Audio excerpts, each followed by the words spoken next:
Kannada cinema ರಂಗದಲ್ಲಿ ಈಗ ಚರ್ಚೆ ಆಗಿರಬೇಕಾದಂಥ ವಿಷಯಗಳೇ ಚರ್ಚೆ ಆಗ್ತಿಲ್ಲ. ಅದ್ರ ಬಗ್ಗೆ ಏನು ಹೇಳೋಣ, ಮಾಧ್ಯಮಗಳಿಗೆ ಕನ್ನಡದ ನಿಜವಾದ ಸಮಸ್ಯೆಗಳ ಬಗ್ಗೆ ಒಂದು ದೊಡ್ಡ ಮಟ್ಟದ ಚರ್ಚೆ ಹುಟ್ಟಾಕೋ ಉದ್ದೇಶನೇ ಇಲ್ಲ.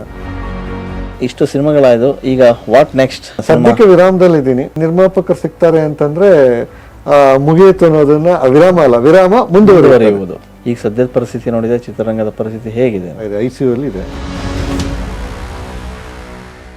ಕನ್ನಡ ಸಿನಿಮಾ ರಂಗದಲ್ಲಿ ಈಗ ಚರ್ಚೆ ಆಗಿರಬೇಕಾದಂಥ ವಿಷಯಗಳೇ ಚರ್ಚೆ ಆಗ್ತಿಲ್ಲ. ಅಂದರೆ ಇಟ್ ಮೀನ್ಸ್ ಸಿನಿಮಾಗಳು ಬರ್ತಾ ಇದೆ, ಥಿಯೇಟ್ರಿಕಲ್ ಪ್ರಾಬ್ಲಮ್, ಅಲ್ಲೆಲ್ಲೋ ಕನ್ನಡ ಸಿನಿಮಾಗಳಿಗೆ ಸರಿಯಾದ OTT ಬೆಲೆ ಕೊಡ್ತಾ ಇಲ್ಲ, TV ರೈಟ್ ಸಿಗ್ತಿಲ್ಲ.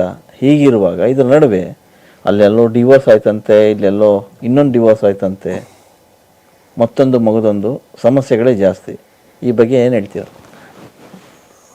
ಅದ್ರ ಬಗ್ಗೆ ಏನು ಹೇಳೋಣ, ಮಾಧ್ಯಮಗಳಿಗೆ ಕನ್ನಡದ ನಿಜವಾದ ಸಮಸ್ಯೆಗಳ ಬಗ್ಗೆ ಒಂದು ದೊಡ್ಡ ಮಟ್ಟದ ಚರ್ಚೆ ಹುಟ್ಟಾಕೋ ಉದ್ದೇಶನೇ ಇಲ್ಲ. ಸಿನಿಮಾ ರಂಗದಲ್ಲಿ ಸಾಕಷ್ಟು ಚರ್ಚೆ ಇದೆ, ಅದ್ರ ಬಗ್ಗೆ ಹೇಳ್ತಿಲ್ಲ. ಸಮಸ್ಯೆಗಳ ಬಗ್ಗೆ ಒಂದು ದೊಡ್ಡ ಮಟ್ಟದಲ್ಲಿ ಪ್ರೇಕ್ಷಕರು ಯಾಕೆ ಬರ್ತಾ ಇಲ್ಲ? ಯಾಕಂತಂದ್ರೆ ಚಿತ್ರರಂಗ ಅಂತಂದ್ರೆ ಅದು ಏನೋ ಕಡೆಗಣಿಸುವಂತ ಉದ್ಯಮ ಅಲ್ವೇ ಅಲ್ಲ. ಹೌದು. ಸರಾಸರಿ 220 ಸಿನಿಮಾ ತಯಾರಾಗುತ್ತೆ ಅಂತಂದ್ರೆ, ಓಕೆ, ಒಂದು ಸಿನಿಮಾಗೆ ಆವರೇಜ್ ಆಗಿ 2 ಕೋಟಿ ಲೆಕ್ಕ ಹಾಕೊಳ್ಳೋಣ. ಆವರೇಜ್ ಆಗಿ ಅದನ್ನ ಈ ಕಡೆ ಹಾಕೊಂಡು ಇದು ಹಾಕೊಂಡು ಆವರೇಜ್ 2 ಕೋಟಿ ಅಂತ 240 ಕೋಟಿ, 220 ಸಿನಿಮಾ ಅಂತ 440 ಕೋಟಿ ಟರ್ನ್ ಓವರ್ ಆಗುತ್ತೆ ವರ್ಷಕ್ಕೆ. ಹೌದು, ವರ್ಷಕ್ಕೆ ಟರ್ನ್ ಓವರ್ ಆಗುತ್ತೆ. ಇದು ರಿಕವರಿ ಅಲ್ಲ, ಗೊತ್ತಾಯ್ತು, ವಹಿವಾಟು ಇನ್ವೆಸ್ಟ್ಮೆಂಟ್ ಆಗ್ತಾ ಇರೋದು. ಸೊ ಇನ್ವೆಸ್ಟ್ಮೆಂಟ್ ಆಗ್ತಾ ಇದೆ ಅಂತ ಅದ್ರಲ್ಲಿ ಎಷ್ಟು ಮಟ್ಟ ಟ್ಯಾಕ್ಸ್ ಗೌರ್ಮೆಂಟ್ಗೆ ಹೋಗ್ತಾ ಇದೆ. ಸೊ ಇದು ಚಿಕ್ಕ ಉದ್ಯಮ ಅಂತೂ ಅಲ್ವಲ್ಲ. ಸೊ ಈ ತರದ ಉದ್ಯಮ ಇವತ್ತಿಗೆ ಥಿಯೇಟರ್ಗೆ ಬರ್ತಾ ಇಲ್ಲ, ಸ್ಯಾಟಲೈಟ್ ಆಗ್ತಾ ಇಲ್ಲ, OTT ಇದೆ. ಎಲ್ಲರ ಬಗ್ಗೆ ಒಂದು ಪ್ರಕರಣಗಳಿಗೆ, ಕೊಲೆ ಪ್ರಕರಣ ಅದನ್ನ ಬಿಟ್ಬೋಣ, ಓಕೆ, ಅದಕ್ಕೆ ಬೇರೆ ಆಯಾಮ ಇದೆ. ದೊಡ್ಡ ನಟ ಅದು ಔಟ್ ಆಫ್ ದ ಬಾಕ್ಸ್. ಒಂದು ವಿಚ್ಛೇದನ ಪ್ರಕರಣ, ಒಂದು ಮ್ಯೂಚುವಲ್ ಆಗಿ ಆಗಿರುವಂತ ವಿಚ್ಛೇದ ಪ್ರಕರಣ. ಯಾಕೆ ಇಷ್ಟು ಅಬ್ಬರ ಮಾಡ್ತೀರಿ? ಯಾಕೆ ಅದು ವಿಚ್ಛೇದನ ಆಗೋಯ್ತು, ಅವ್ರು ಅನೌನ್ಸ್ಮೆಂಟ್ ಮಾಡ್ಕೊಂಡ್ರು. ಯಾರೋ ಸಾಮಾನ್ಯ ವ್ಯಕ್ತಿ ಮಾಡಿದ್ರೆ ಅದು ಭವಿಷ್ಯ ಆಗ್ತಾ ಇರಲಿಲ್ಲ ಅಂತ ಅಲ್ಲಲ್ಲ, ಈಗ ವಿಚ್ಛೇದನ ಆಗೋಯ್ತು. ಓಕೆ, ಅವ್ರೇನು ಒಬ್ಬರ ಮೇಲೆ ಒಬ್ರು ಕಂಪ್ಲೇಂಟು ಮಾಡ್ಕೊಂಡಿಲ್ಲ, ಆರೋಪ ಮಾಡಿಲ್ಲ, ಆಪಾದನೆ ಮಾಡಿಲ್ಲ, ನಮ್ಗೆ ನ್ಯಾಯ ಸಿಕ್ಕಿಲ್ಲ ಅಂತ ಏನು ಇದು ಮಾಡಿಲ್ಲ. ನಾವು ವಿಚ್ಛೇದನ ಮುಗೀತು ಅಂತ ಫುಲ್ ಸ್ಟಾಪ್ ಇಟ್ಟಿದ್ರ ಪಕ್ಕದಲ್ಲಿ ಡಾಟ್ಗಳು ಇಟ್ಬಿಟ್ಟು ಕ್ವಶನ್ ಮಾರ್ಕ್ ಹಾಕೋ ಅವಶ್ಯಕತೆ ಏನಿತ್ತು? ಫುಲ್ ಸ್ಟಾಪ್ ಇಟ್ಟರು. ಅವರ ವೈಯಕ್ತಿಕ ನಿರ್ಧಾರಕ್ಕೆ ಅವರು ನಿರ್ಧಾರ ತಗೊಂಡ್ರು, ಅದಕ್ಕೊಂದು ಕೋರ್ಟೆ ಮಾನ್ಯತೆ ಕೊಡ್ತು. ಅದಕ್ಕೆ ಅವರಿಬ್ರು ಸೇರಿ ನಾವಿಬ್ರು ನಮ್ಮ ಸಂಬಂಧಕ್ಕೆ ಒಂದು ಎಂಡ್ ತಗೊಂಡಿದೀವಿ ಅಂತ ಫುಲ್ ಸ್ಟಾಪ್ ಇಟ್ಬಿಟ್ರು. ಪಕ್ಕದಲ್ಲಿ ಡಾಟ್ ಇಟ್ಬಿಟ್ಟು ಕ್ವಶನ್ ಮಾರ್ಕ್ ಏನಕ್ಕೆ ಬೇಕಾಯ್ತು? ಅದರಿಂದ ಏನು ಸೊಸೈಟಿಗೆ ಸಿಗೋಂಥದ್ದು? ಚಿತ್ರರಂಗದಕ್ಕೆ ಅದರಿಂದ ಕೊಡುಗೆ ಏನಾದ್ರು ಇದೆಯಾ? ಕೊಡುಗೆ ಇಲ್ಲ. ಬಹುಶಃ ಚಿತ್ರರಂಗದ ಮಂದಿ ಸೆಲೆಬ್ರಿಟಿ ಅನ್ನೋ ಕಾರಣಕ್ಕೆ ಅದೆಲ್ಲ ಸುದ್ದಿ ಆಗ್ತದೆ. ಅಲ್ಲ, ನಾನು ಹೇಳೋದು ಈಗ ಅದನ್ನ ಅವರ ಫ್ಯಾನ್ಸ್, ಅವ್ರನ್ನ ಅಭಿಮಾನಿಸೋರು ಅದನ್ನ ಚರ್ಚೆ ಮಾಡಿದ್ರೆ ಅದು ಅವ್ರ ವೈಯಕ್ತಿಕ. ಒಂದು ಮಾಧ್ಯಮ ಅದನ್ನ ಚರ್ಚೆ ಮಾಡಿದ್ರಲ್ಲಿ ಏನು ಅರ್ಥ ಇದೆ ಸರ್? ನಾನು ನಿಜವಾಗ್ಲೂ ಇದೊಂದು ತುಂಬಾ ಇನ್ನೋಸೆಂಟ್ ಕ್ವಶನ್ ತರನೇ ಕೇಳ್ತಾ ಇದ್ದೀನಿ. ಅದರಿಂದ ಏನು ಪರಿಣಾಮ, ಏನು ಸಿಕ್ತು? ಯಾಕಂತಂದ್ರೆ ಈಗ ಮಾಧ್ಯಮ ಜನರ ಪರವಾಗಿ ಮಾತಾಡೋದು. ಹೌದು, ಓಕೆ.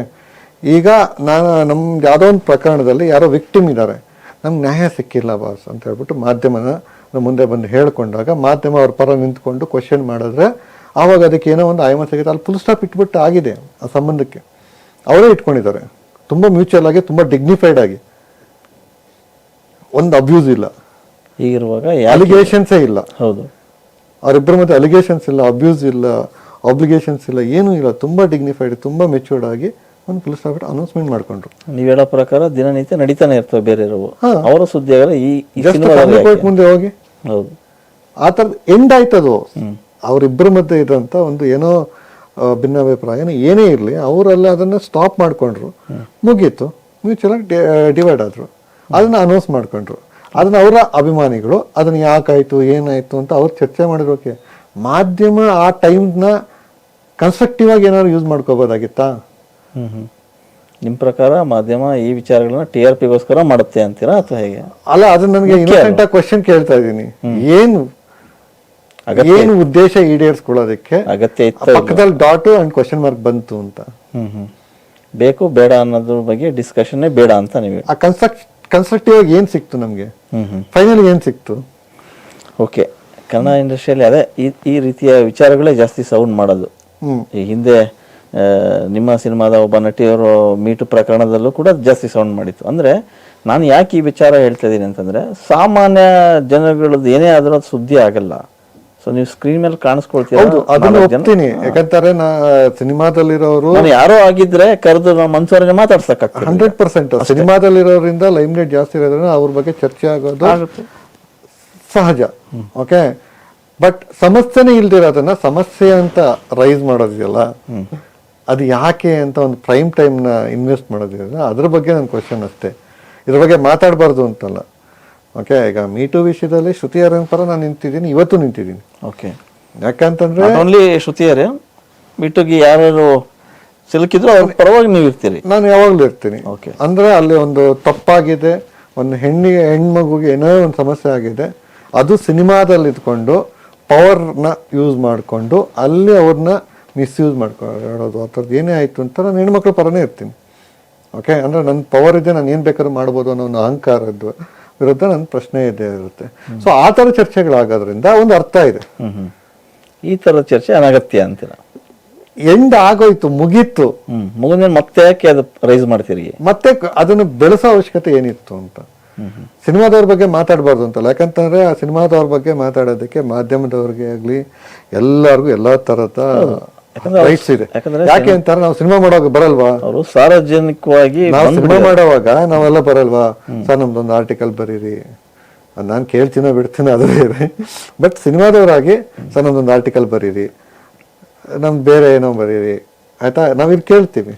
ಸೊ ಹಂಗಾಗಿ ನಮ್ದು ಏನೋ ಬೇರೆ ಏನೋ ಸಮಸ್ಯೆ ಆದಾಗ ನೀವು ಅದನ್ನು ನ್ಯೂಸ್ ಮಾಡೇ ಮಾಡ್ತೀರಾ. ಸೊ ಅದ್ರ ತಪ್ಪಿಲ್ಲ. ತುಂಬಾ ತೀರಾ ಪರ್ಸನಲಿ ವಿಚಾರಗಳಿಗೆ ಎಂಟ್ರಿ ಆಗೋದು ಅಲ್ಲ ಸರ್, ವೈಯಕ್ತಿಕ ಅಂತಲ್ಲ. ಈಗ ಒಂದ್ಸಲ ಸಿನಿಮಾ ಅಂತ ಬಂದ್ಮೇಲೆ ಪಬ್ಲಿಕ್ ಲೈಫ್ ಆಗ್ಬಿಡುತ್ತೆ. ಹೌದು. ಸೊ ಅದು ಪರ್ಸನಲ್ ಅಂತ ಬರೋದೇ ಇಲ್ಲ. ಓಕೆ, ಸೊ ಅವಾಗ ಅಂದ್ರೆ ನಾವು ಸರೆಂಡರ್ ಆಗ್ಬಿಟ್ಟಿದ್ವಿ ಪಬ್ಲಿಕ್ ಲೈಫ್ಗೆ. ಸೊ ಪಬ್ಲಿಕ್ ಲೈಫಿಗೆ ಸರೆಂಡರ್ ಆದ್ಮೇಲೆ ನಾವು ಈ ವಿಷಯ ಮಾತಾಡಬೇಡಿ, ಇದನ್ನ ಮಾತ್ರ ಮಾತಾಡಿ ಅಂತ ಯಾರನ್ನೂ ನಾವು ಇದು ಮಾಡೋ ಬೌಂಡ್ರಿ ಹಾಕೊಳಕ್ಕಾಗಲ್ಲ. ನಮ್ಗೆ ರೈಟ್ಸೇ ಕಳ್ಕೊಂಡ್ಬಿಟ್ಟಿರ್ತೀವಿ. ಓಕೆ, ಸೊ ನಾವು ರೈಟ್ಸ್ ಕಳ್ಕೊಂಡ್ಬಿಟ್ಟು ಆಗಿರುತ್ತೆ ಒಂದ್ಸರಿ ಪಬ್ಲಿಕ್ ಲೈಫ್ ಬಂದ್ಮೇಲೆ. ಬಟ್ ನನ್ನ ಕ್ವಶನ್ ಇರೋದು ಅದು ಆಪೋಸಿಟ್. ಅದು ಅವ್ರು ಕ್ಲಿಯರ್ ಕಟ್ ಆಗಿ ಮುಗೀತು ಅಂತ ಹೇಳಿದ್ಮೇಲೆ ಮುಂದುವರಿಯುತ್ತದೆ. ಎಸ್, ಅವ್ರು ಮುಗೀತು ಅಂದಾಗ ನಾವು ಅದನ್ನು ಮುಗಿಸ್ಬೇಡ ಆ ಚರ್ಚೆನ. ಓಕೆ, ಇಷ್ಟು ಸಿನಿಮಾಗಳಾಯ್ತು. ಈಗ ವಾಟ್ ನೆಕ್ಸ್ಟ್? ಮುಂದಿನ ಸದ್ಯಕ್ಕೆ ವಿರಾಮದಲ್ಲಿದ್ದೀನಿ.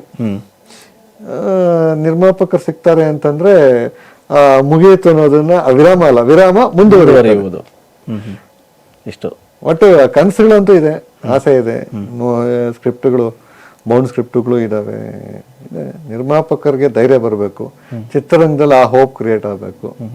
ಈಗ ಸದ್ಯದ ಪರಿಸ್ಥಿತಿ ನೋಡಿದ್ರೆ ಚಿತ್ರರಂಗದ ಪರಿಸ್ಥಿತಿ ಹೇಗಿದೆ ಅಂತ? ತುಂಬಾ ಕಷ್ಟ ಇದೆ. ICU ಅಲ್ಲಿ ಇದೆ. ಆಕ್ಚುಲಿ ICU ಸ್ವಲ್ಪ ತೀವ್ರತೆ ಹೆಚ್ಚುತ್ತಾ ಇದೆ, ನಿಗಾ ಘಟಕದಲ್ಲಿದೆ. ಸೊ ಇಲ್ಲಿ ಮುಂದೆ ದ್ವಿತೀಯಾರ್ಧ ಹೇಗಾಗತ್ತೆ ಅನ್ನೋದ್ರ ಮೇಲೆ ಪ್ರೇಕ್ಷಕರು ಎಷ್ಟರ ಮಟ್ಟಿಗೆ ಇನ್ನೂ ಹೋಪ್ ಇಟ್ಕೊಂಡಿದ್ದಾರೆ, ಬರ್ತಾರೆ ಅನ್ನೋದು ಈ ದ್ವಿತೀಯಾರ್ಧ ನೋಡಿದ್ರೆ ಒಂದು ಕ್ಲಾರಿಟಿ ಬರುತ್ತೆ. ಬಟ್ ಒಂದೇನು ಅಂತಂದ್ರೆ, ಎಲ್ಲೋ ಒಂದ್ ಕಡೆ ನಾವು ಪ್ರೇಕ್ಷಕರನ್ನ ಥಿಯೇಟರ್ ತರೋ ಥರ ಅವ್ರನ್ನ ಥಿಯೇಟ್ರಲ್ಲಿ ಕೂರಿಸ್ಕೊಂಡು ಅವ್ರಿಗೆ ಥಿಯೇಟ್ರಿಕಲ್ ಎಕ್ಸ್ಪೀರಿಯನ್ಸ್ ಕೊಡೋ ಥರದಲ್ಲಿ ಮಾಡೋ ಸಿನಿಮಾಗಳ ಬಗ್ಗೆ ಒಂದು ಕಾನ್ಷಿಯಸ್ನೆಸ್ ಬೆಳೆಸ್ಕೊಳ್ಳೇಬೇಕಾದ ಅನಿವಾರ್ಯತೆ. ಅಂದರೆ ಅವರು ಮೊಬೈಲಲ್ಲಿ ನೋಡಬಹುದು, ಟಿವಿಯಲ್ಲಿ ನೋಡಿದ್ರೆ ಸಾಕು ಅನ್ನೋ ಅಷ್ಟು ತೃಪ್ತರಾಗ್ದಿರ, ಇಲ್ಲ ಇದು ಥಿಯೇಟ್ರಲ್ಲೇ ಒಂದು ಎಕ್ಸ್ಪೀರಿಯನ್ಸ್ ಮಾಡ್ಕೋಬೇಕು ಅನ್ನೋ. ಅಂದರೆ ಹಂಗಂತ ಹೇಳ್ಬಿಟ್ಟು ದೊಡ್ಡ ಸೆಟ್ಗಳು ಹಾಕೋದು ಅಲ್ಲ. ಮತ್ತೆ ಗ್ರೇನ್ ಒಂದು ಮಲಯಾಳಂ ಸಿನಿಮಾನೇ ಹೇಳ್ತೀನಿ, ಅದು ಥಿಯೇಟ್ರ್ ಎಕ್ಸ್ಪೀರಿಯನ್ಸೇ ಸಕ್ಕತ್ತಾಗಿತ್ತು. ಓಕೆ, ಆ ಥರದ ಎಕ್ಸ್ಪೀರಿಯನ್ಸನ್ನು ಅಡಾಪ್ಟ್ ಮಾಡ್ಕೊಳ್ಳೋದಕ್ಕೆ ಏನು ಸಾಧ್ಯತೆಗಳಿದೆ ಅದರ ಬಗ್ಗೆ ಇನ್ನು ಮುಂದೆ ಗಮನ ಹರಿಸಲೇಬೇಕಾಗತ್ತೆ. ಓಕೆ, ಇಷ್ಟೊತ್ತು ನಿರ್ದೇಶಕರು ಮನ್ಸೂರೆ ಅವರು ಮನಬಿಚ್ಚಿ ಮಾತಾಡಿದ್ರು. ಎಲ್ಲ ವಿಚಾರಗಳನ್ನು ನಮ್ಮ ಮುಂದೆ ಇಟ್ಟರು. ಅಂದರೆ ಪರ್ಯಾಯ ಸಿನಿಮಾಗಳು ಹೇಗಿತ್ತು, ಆ ಕಾಲಘಟ್ಟದ ಸಿನಿಮಾ ರಂಗ ಹೇಗಿತ್ತು, ಈ ಕಾಲಘಟ್ಟದಲ್ಲಿ ಸಿನಿಮಾ ರಂಗ ಯಾವ ಹಂತ ತಲುಪಿದೆ, ಅಲ್ಲಿಂದ ಆದಿಯಾಗಿ ಚೇಂಬರ್ ವಿಷಯ ಬಂತು, ರೇಣುಕಾಸ್ವಾಮಿ ಕೊಲೆ ಪ್ರಕರಣದ ಬಗ್ಗೆ ಮಾತಾಡಿದರು. ಎಲ್ಲದರ ಬಗ್ಗೆ ಸವಿಸ್ತರವಾಗಿ ಚರ್ಚೆ ಮಾಡಿದಂತಹ ಮನ್ಸೂರೆ ಅವರಿಗೆ ಸರ್ ಧನ್ಯವಾದಗಳು. Thank you sir.